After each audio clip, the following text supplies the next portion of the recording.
ನಮ್ಮ ಹರೀಶ್ ಗೌಡ್ರು ಹೇಳಿದ್ರು, ಪಿರಿಯಾಪಟ್ಟಣದ ಕಾರ್ಯಕರ್ತರು ಚಿನ್ನದಂತ ಕಾರ್ಯಕರ್ತರು ಅಂತ. ಆ ಹೆಸರನ್ನ ಪಡೆಯೋದಕ್ಕೆ ಯಾವ ತಾಲೂಕಿನಾರು ಅವಕಾಶ ಇದೆಯಾ?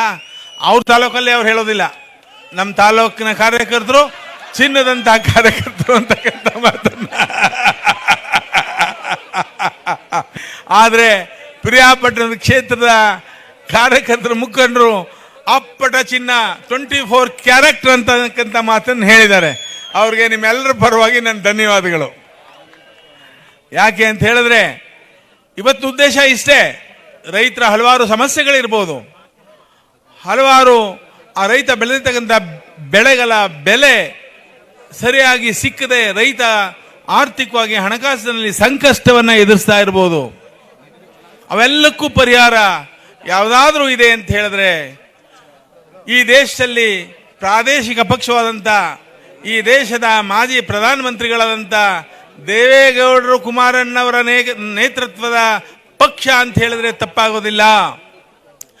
ಆ ಪಕ್ಷದ 3ನೇ ತಲೆಮಾರಿನ ಈ ರಾಜ್ಯದ ಯುವಜನತಾ ದಳದ ರಾಜ್ಯಾಧ್ಯಕ್ಷರಾಗಿರ್ತಕ್ಕಂಥ ನಿಖಿಲ್ ಕುಮಾರಸ್ವಾಮಿಯವರ ಮುಖಾಂತರ ಇನ್ನೂ ಜೀವಂತವಾಗಿ ಈ ಪಕ್ಷವನ್ನು ಮುನ್ನಡೆಸ್ಕೊಂಡು ಹೋಗ್ತೇವೆ ಅಂತಕ್ಕಂಥ ಸಂದೇಶವನ್ನು ಸಾರಲಿಕ್ಕೆ ಬಂದಿರತಕ್ಕಂಥ ಈ ಸಂದರ್ಭದಲ್ಲಿ ನಿಖಿಲ್ ಕುಮಾರಸ್ವಾಮಿಯವರು ಏನು ದೇವೇಗೌಡರ ಮೊಮ್ಮಗ, ಕುಮಾರಸ್ವಾಮಿಯವರ ಮಗ,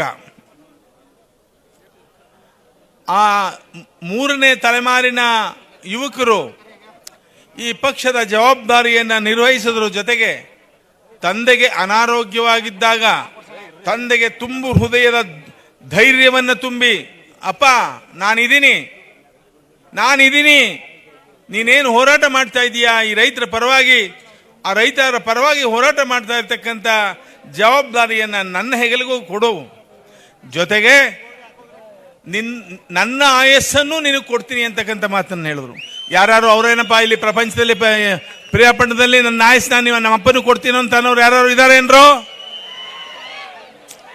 ಆದ್ರಿಂದ ಎಂಥ ಪುಣ್ಯವಂತಪ್ಪ ಯಾರು? ಕುಮಾರಣ್ಣ. ಇಂಥ ಮಗನಿಗೆ ಜನ್ಮ ಕೊಟ್ಟಿರ್ತಕ್ಕಂಥ ಕುಮಾರಣ್ಣನ ದೇವೇಗೌಡರ ವಂಶದ ಕುಡಿ ಈ ಪಕ್ಷ ಸ್ಥಿರವಾಗಿ ನೆಲೆಯೂರ್ತದೆ, ಈ ಪಕ್ಷಕ್ಕೆ ಯಾವುದೇ ಕಾರಣಕ್ಕೂ ಹಿನ್ನಡೆ ಆಗೋದಿಲ್ಲ ಅಂತಕ್ಕಂಥ ಭರವಸೆಯನ್ನು ಕೊಡ್ತೀನಿ.